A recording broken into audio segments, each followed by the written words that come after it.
Revista Espírita. Terceiro ano, 1860. Jornal de Estudos Psicológicos. Publicada sob a direção de Allan Kardec. Junho de 1860. Conversas familiares de além-túmulo. Senhora Durete. Médium escrevente, morta em 1º de maio de 1860, em Argélia, evocada primeiro na casa do Sr. Allan Kardec, dia 21, depois na Sociedade, dia 25 de maio. 1. Evocação. Resposta: eis-me. 2. Conhecemo-nos de nome, se não de fato, embora nunca me vistes, reconheceis-me? Resposta: oh, muito bem. 3. Depois de vossa morte, já viestes me visitar? Resposta: não ainda, mas sabia bem que me chamaríeis. 4. Como médium, e perfeitamente iniciada no Espiritismo, pensei que poderíeis, melhor que outro, dar-nos explicações instrutivas sobre diferentes pontos da ciência. Resposta: responderei o melhor que puder. 5. Esta primeira evocação não tem por objeto senão renovar, de alguma sorte, o conhecimento, e colocar-nos em relação. Quanto às perguntas, como são de interesse geral, prefiro vô-las dirigir na sociedade. Pergunto, pois, se consentis em vir? Resposta: sim, de muito bom grado, responderei e pedirei a Deus que me esclareça. 6. Há que 5 médiuns, preferis um deles para vos servir de intérprete? Resposta: isso me é indiferente, desde que seja um bom médium. 7. Como médium, fostes alguma vez enganada pelos espíritos em vossas comunicações? Resposta: oh, muito frequentemente. Há poucos médiuns que não o sejam, mais ou menos. Nota: no dia seguinte, a senhora Durei se manifestou, espontaneamente, e testemunhou o pesar por não se lhe dirigir, na véspera, um maior número de perguntas. 8. Se não o fiz, como disse, foi que as reservei para a sociedade, queria simplesmente assegurar-me de que podia contar convosco. Resposta: o que é feito em vossa casa, é igualmente dado para a instrução da sociedade, e é, com frequência, útil aproveitar os instantes em que o espírito quer se comunicar, não lhe sendo sempre as circunstâncias igualmente favoráveis. 9. Quais são as circunstâncias que lhe podem ser favoráveis? Resposta: há muitas que conheceis, mas é necessário que saibais que isso não depende sempre dele. Algumas vezes, tem necessidade de ser assistido por outros espíritos, que nem sempre estão ali a propósito. 10. Uma vez que viestes, espontaneamente, devo crer que estais num desses momentos propícios, e disso aproveitarei se consentirdes. Dissestes ontem que, frequentemente, fostes enganada como médium, vedes agora os espíritos que vos enganavam? Resposta: sim, vejo-os muito bem. Gostariam muito ainda de me enganar, mas no presente, vejo-os claro, não sou mais sua vítima, também, eu os repilo. 11. Dissestes, também, que há muitos médiuns que foram, mais ou menos, enganados, de que isso depende? Resposta: muito do médium, e também daquele que interroga. 12. Peco-vos explicar-vos mais claramente? Resposta: quero dizer que se pode sempre, quando se o quer, preservar-se dos maus espíritos, e a primeira condição, para isso, é não atraí-los pela sua fraqueza ou por seus defeitos. Quantas coisas terei a vos dizer lá em cima? Ah! Se os médiuns soubessem todo o mal que se fazem expondo-se aos espíritos malévolos. 13. É no mundo dos espíritos que eles se fazem mal? Resposta: sim, e no mundo dos vivos também. 14. Que mal isso pode fazer-lhes no mundo dos vivos? Resposta: vários. Primeiro, tornam-se vítimas dos maus espíritos, que os enganam e impelem ao mal, excitando todos os seus defeitos, que encontram em germe nele, principalmente o orgulho e o ciúme. Em seguida, Deus pune-os, frequentemente, pelas penas da vida. Nota: temos mais de um exemplo de médiuns dotados das mais felizes disposições, e que a infelicidade perseguiu e oprimiu, depois de se deixarem dominar pelos maus espíritos. 15. Mas, então, não seria melhor não ser médium, uma vez que essa faculdade pode arrastar a tão grandes inconvenientes? Resposta: credes, pois, que os maus espíritos não venham atacar senão os médiuns? A mediunidade, ao contrário, é um meio precioso para reconhecê-los e deles se preservar, é o remédio que Deus, em sua bondade, dá ao lado do mal, é a advertência de um bom pai que ama seus filhos e quer preservá-los do perigo. Infelizmente, aqueles que gozam desse dom não sabem ou não querem aproveitá-lo, são como o imprudente que se fere com a arma que deve servir para defendê-lo. 16. Sois bem vós, senhora Duret, que dais estas respostas? Resposta: sou eu quem as dou e o certifico em nome de Deus, mas creio que se estivesse abandonada a mim mesma, dela seria incapaz. Os pensamentos me vêm de mais alto. 17. Vedes o Espírito que vos inspira? Resposta: não, há aqui uma multidão de espíritos diante dos quais me inclino, e cujos pensamentos parecem irradiar em mim. 18. Assim, um espírito pode receber as inspirações de outros espíritos tão bem quanto aquele que está encarnado, e servir-lhe de intermediário? Resposta: guardai-vos de duvidar disso. Frequentemente, ele crê responder por si mesmo, e não é senão um eco. 19.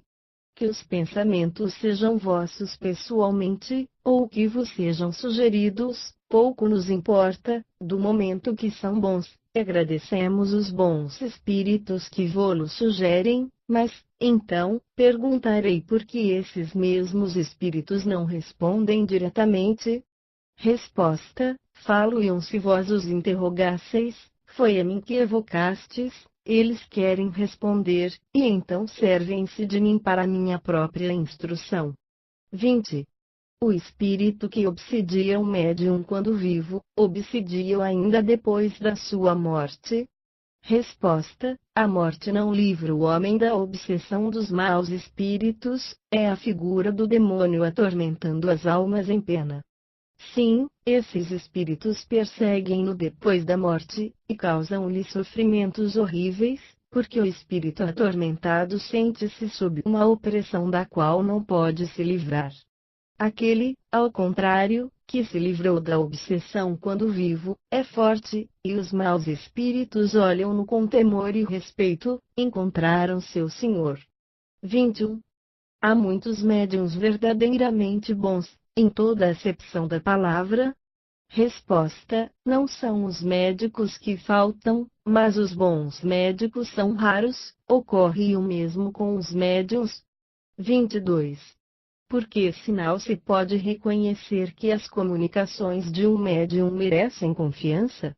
Resposta: as comunicações dos bons espíritos têm um caráter com o qual não é possível enganar-se, quando se quer dar-se ao trabalho de estudá-las. Quanto ao médium, o melhor seria aquele que nunca foi enganado, porque isso seria prova de que não atrai senão os bons espíritos. 23. Mas não há médiuns dotados de excelentes qualidades morais e que são enganados. Resposta: sim, os maus espíritos podem tentar, e não triunfam senão pela fraqueza ou a confiança muito grande do médium, que se deixa enganar, mas isso não dura muito, e os bons espíritos facilmente levam vantagem quando a vontade aí está. 24. A faculdade mediúnica é independente das qualidades morais do médium? Resposta: sim, frequentemente, é dada em muito alto grau a pessoas viciosas, a fim de ajudá-las a se corrigirem. É que os doentes não têm mais necessidade de remédios que as pessoas que se portam bem.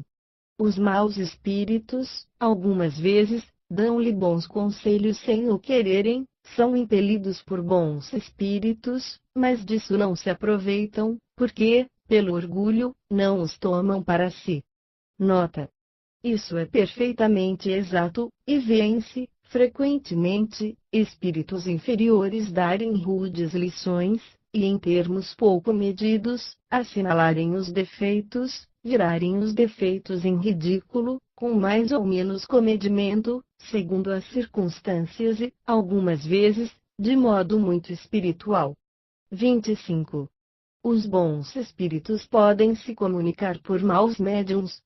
Resposta: algumas vezes, médiuns imperfeitos podem ter muito belas comunicações, que não podem vir senão de bons espíritos. Quanto mais essas comunicações sejam sábias e sublimes, mais os médiuns são culpados por não aproveitá-las. Oh, sim, são bem culpados, e carregam cruelmente a pena de sua cegueira. 26.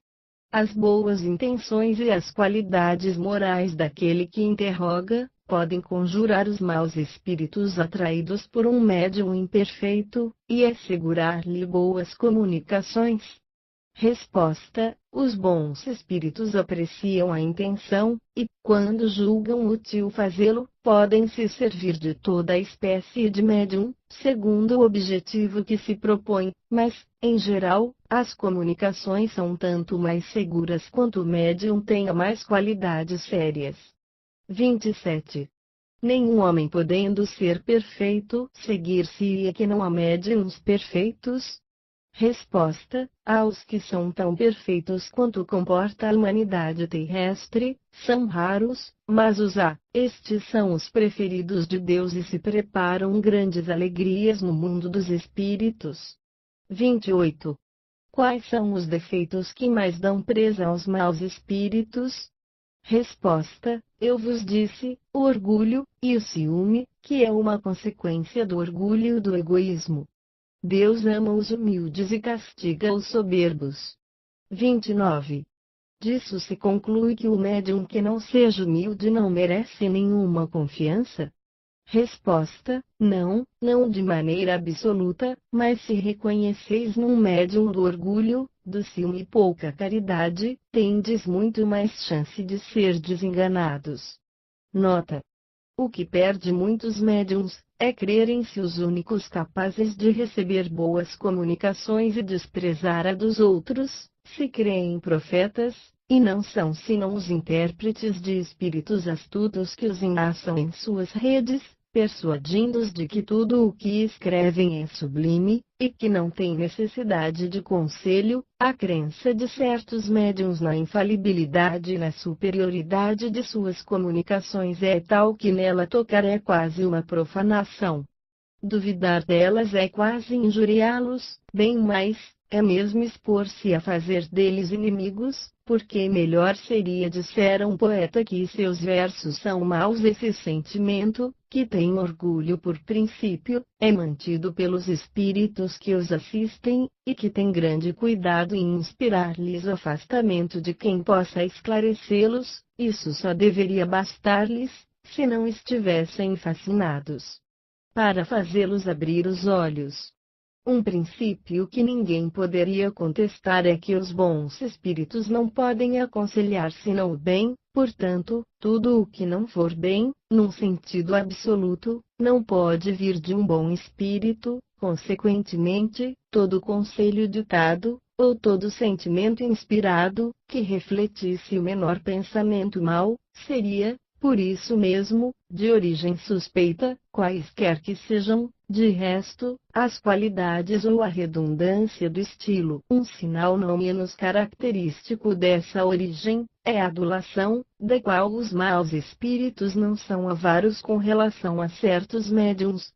Eles sabem, oportunamente, louvar suas vantagens físicas ou suas qualidades morais, acariciar suas tendências secretas, excitar sua cobiça ou sua cupidez, e, em censurando o orgulho e aconselhando a humildade, inchar sua vaidade e seu amor próprio. Um dos meios que empregam consiste, sobretudo, em persuadi-los quanto à sua superioridade como médiuns, colocando-os como os apóstolos em missões, ao menos duvidosas, e para as quais a primeira de todas as qualidades seria a humildade, junto à simplicidade e à caridade. Ofuscados por nomes de seres veneráveis, dos quais se creem os intérpretes, não percebem em a ponta da orelha que os falsos espíritos deixam passar, apesar deles, porque seria impossível a espíritos inferiores simular completamente todas as qualidades que não têm. Os médiuns não se livrarão, verdadeiramente, da obsessão da qual são alvo, senão quando compreenderem esta verdade. Só então os maus espíritos, de seu lado, compreenderão que perdem seu tempo com pessoas que não saberiam apanhar em falta. Sociedade, 25 de maio de 1860.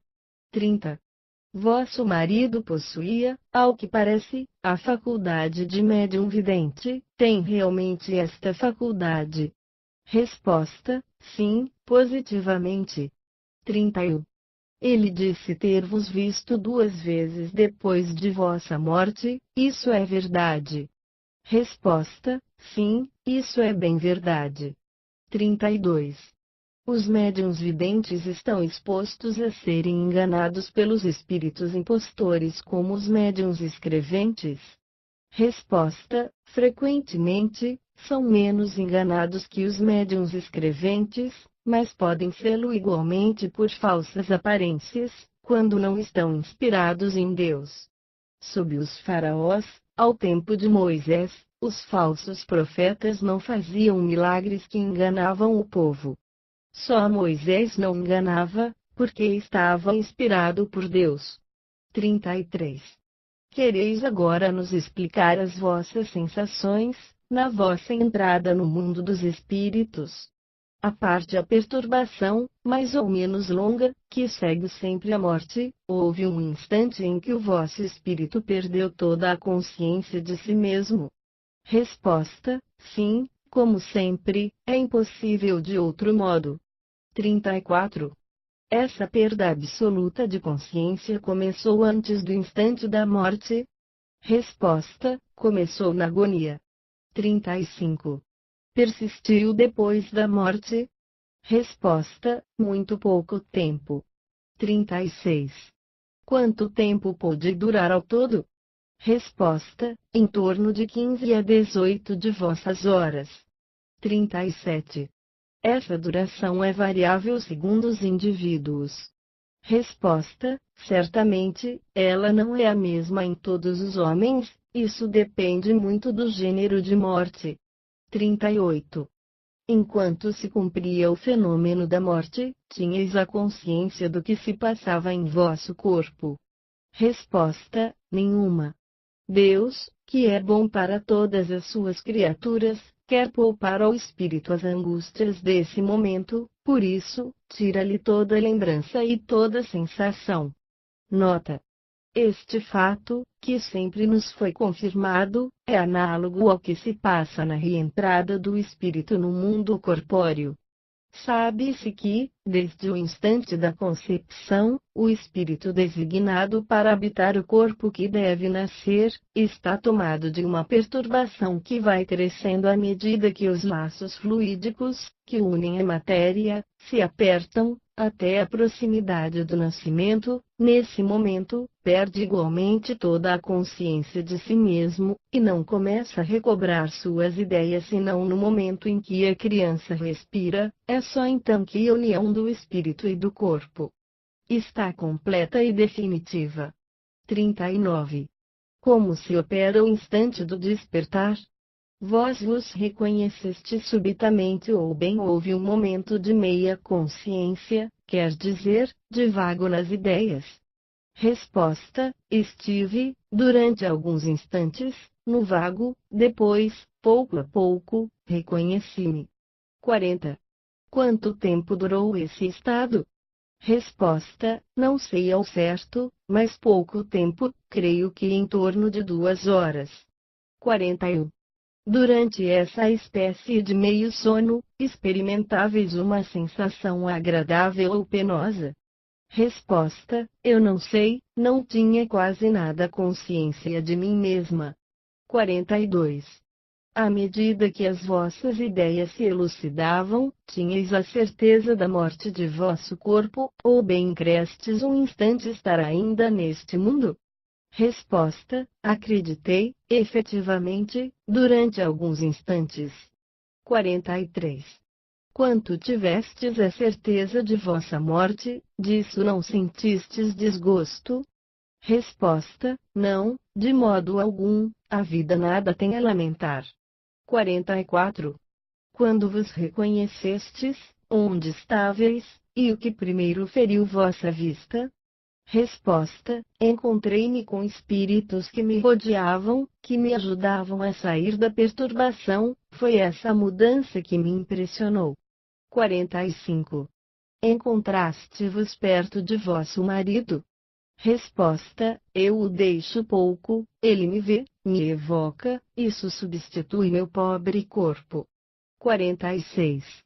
Postes imediatamente rever as pessoas que conhecestes, o Sr. Dumas e os outros espíritas de Sétife? Resposta: não imediatamente, pensei que me evocariam. Não fazia muito tempo que os deixara, e aí encontrei os que conhecera e não vira há muitos séculos. Eu era médium espírita, todos os espíritos que evoquei vieram receber-me, isso me impressionou. Se soubesseis como é doce reencontrar nossos amigos neste mundo. 47. O mundo dos espíritos vos pareceu uma coisa estranha, nova para vós? Resposta: oh, sim. 48. Esta resposta nos admira, porque não foi a primeira vez que vos encontrastes no mundo dos espíritos. Resposta: isso nada tem que deva vos espantar, eu não era tão avançada quanto hoje, depois, a diferença é tão grande entre o mundo corpóreo e o mundo dos espíritos, que isso surpreende sempre. 49. Vossa explicação poderia ser mais clara, isso não se prenderia que, cada vez que se retorna ao mundo dos espíritos, o progresso que se fez dá percepções novas, e permite considerá-los sob um novo aspecto? Resposta: é bem isso, eu vos disse que não era tão avançada quanto hoje. Nota: a comparação seguinte pode fazer compreender o que se passa nesta circunstância. Supomos que um pobre camponês venha a Paris pela primeira vez, ali frequentará uma sociedade, habitará um quarteirão conforme com a sua situação. Que depois de uma ausência de vários anos, durante a qual se enriqueceu, e adquiriu uma certa educação, ele retorne a Paris, e se encontrará num meio diferente do da primeira vez, e que deverá parecer-lhe novo, compreenderá e apreciará uma multidão de coisas que apenas fichara sua atenção a primeira vez, em uma palavra, terá dificuldade em conhecer sua antiga Paris, e todavia será sempre Paris, mas que lhe aparece sob uma nova luz. 50. Como julgais agora as comunicações que se obtêm em Sétife, são em geral antes boas que más? Resposta: é como por toda parte, obtêm-se boas e más, verdadeiras e falsas. Elas se ocupam, frequentemente, de coisas que não são bastante sérias, e não são muito hábeis, mas não creem fazer mal. Farei de sorte a corrigi-los. 51. Nós vos agradecemos por ter consentido vir, e pelas explicações que nos destes. Resposta: eu também vos agradeço por pensarem em mim.